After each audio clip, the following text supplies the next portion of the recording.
नमस्कार, सिटी न्यूजच्या बातमीपत्रात तमाम दर्शकांचं हार्दिक स्वागत। बातमीपत्राची सुरुवात करूया सुविचार मालेने।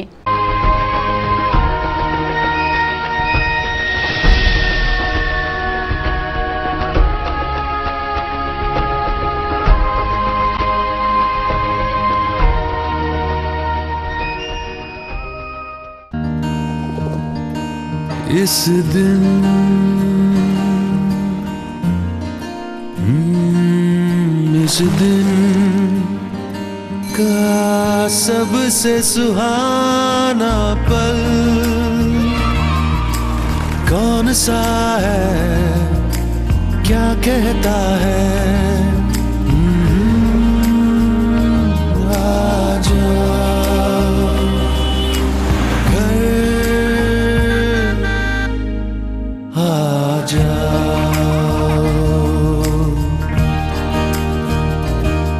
इंडिया बुल्स होम लोन्स, घर आ जाओ।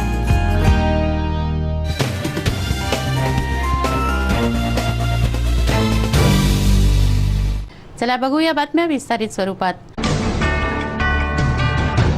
महाराष्ट्र वृत्तपत्र संपादक संघाने जिल्हा परिषदेच्या मुख्य कार्यपालन अधिकाऱ्यांना निवेदन दिलं। आपल्या विविध मागण्यांकडे लक्ष पुरवण्याची मागणी संपादक संघाने केली आहे। राज्य शासनाकडून वृत्तपत्रांना देण्यात येणाऱ्या जाहिराती, ई निविदा आदींची माहिती वृत्तपत्रातून जाहीर करणे यासह पत्रकारांवर होणारे हल्ले, पत्रकारांना विशेष सवलती आदींविषयी निवेदन देऊन कारवाईची मागणी महाराष्ट्र वृत्तपत्र संपादक संघाने केली आहे। जो जिला परिषद की ई टेंडरिंग की निविदा निकल रही है उसके अंदर बहुत बड़ा भ्रष्टाचार होने की संभावना दिख रही है।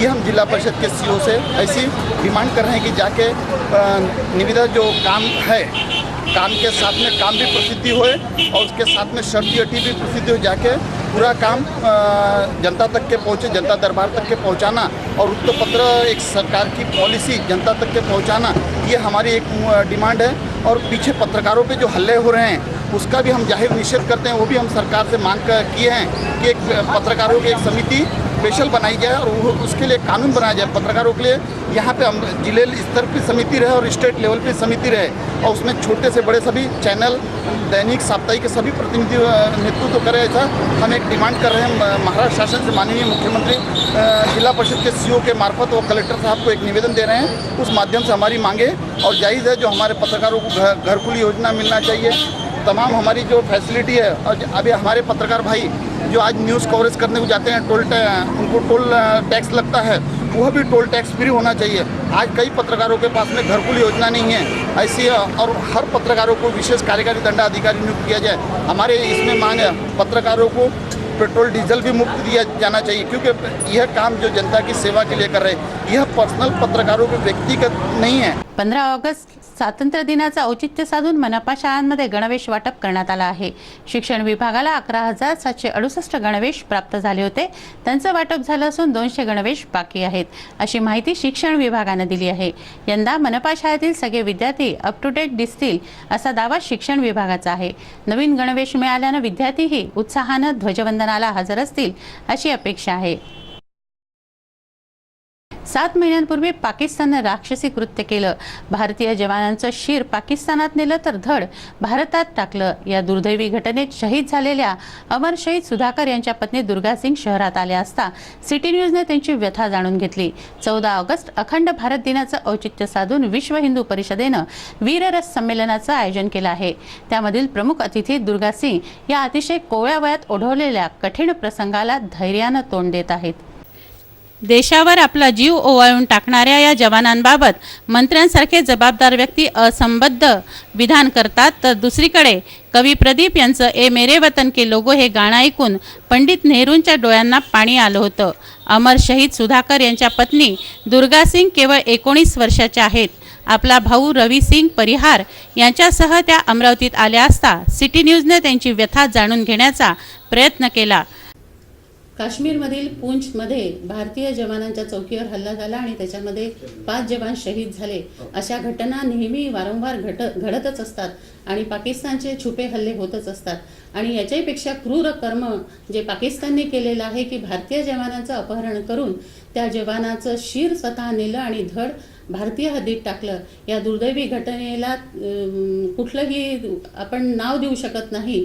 आणि अशा दुर्दैवी घटनेच्या साक्षीदार म्हणा किंवा जे स्वतः जिवंत भोगत आहे जिवंतपणे मरण अशा त्या वीर शहीदांच्या पत्नी आज आपल्या भेटीला आलेल्या आहेत. त्यांची आपण व्यथा जाणून घेऊया आणि त्यांच्याशी बातचीत करूया. अमर शहीद सुधाकर यांच्या पत्नी दुर्गा सिंह ये आपल्याशी बातचीत करत आहेत. आता नमस्ते जी, जो आप पर बीत रही है वो तो मैं कल्पना भी नहीं कर सकती. यानी एक कितने दिन हो गए इस बात को? 7 महीने. जी, आपकी शादी कितने साल में हुई थी? मेरी शादी 19 ईयर में हो गई है. आवाज येतोय यांचा? थोड़ा जोरात जरा जम से बोलो. मला थोडं जोरात. आप 19 ईयर में हो गई है. और बच्चा? एक बेटा है. जब ये वारदात हुई तब वो कितने महीने का था? 4 महीने 3 दिन का. तो आपने कैसे फेस किया यानी ये सब? यानी आपकी तरफ से हम वीर माताओं को नमन करना चाहते हैं, इसलिए हम आपकी मुलाकात ले रहे हैं. यानी जो आपको दुख हो रहा है उससे तो हम साथ में है ही, लेकिन अनेकों वीर ऐसे हैं जिन पर ये आपत्ति आती है, जिनके पीछे रहते हैं. वीर तो अपनी जान कुर्बान कर देते हैं, लेकिन जो उनके पीछे रहते हैं उनके ऊपर क्या बीतती है, उनका उदर निर्वाह कैसे चलता है, उनके घर कैसे, यानी कि कर्ता पति जब चला जाता है तो क्या बीतती है. तो ये सब आप थोड़ा बताएंगे. उनके ना रहने से ना तो मैं अपने बच्चे को ये बता सकती कि बेटा तुम्हारे पापा क्या करके गए जी, प्लस ना तो मैं अपने सास ससुर से कुछ कह सकती.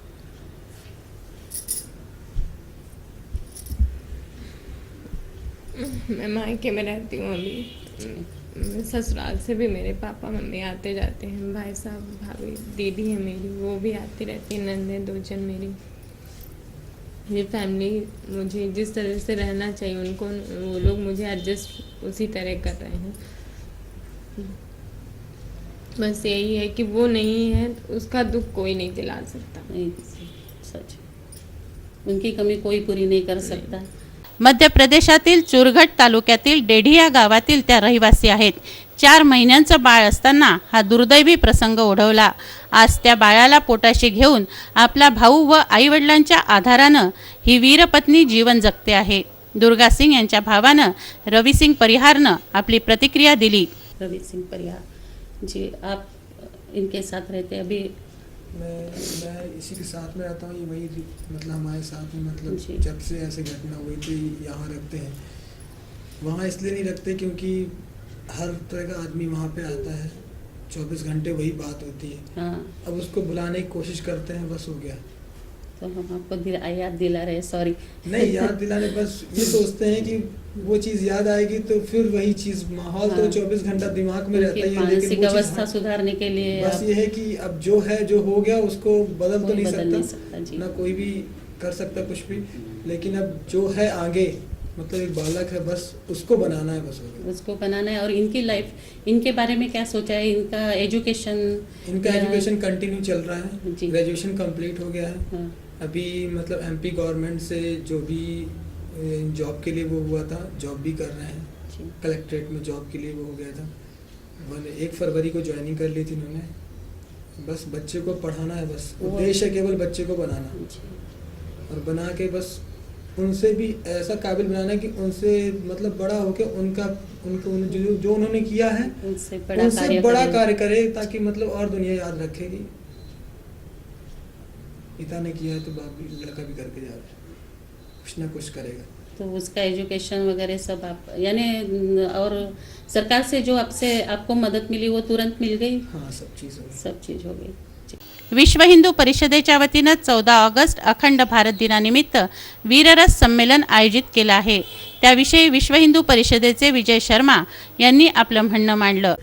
मौजूदा परिस्थिति को देखते हुए मन में आई थी, जो कार्यक्रम हम लोग यहाँ पर ले रहे हैं उस कार्यक्रम के माध्यम से आज जो परिस्थिति देश में बनी है, युवाओं का आकर्षण देश सेवा धर्म के प्रति दिनों दिन कम होते जा रहा है.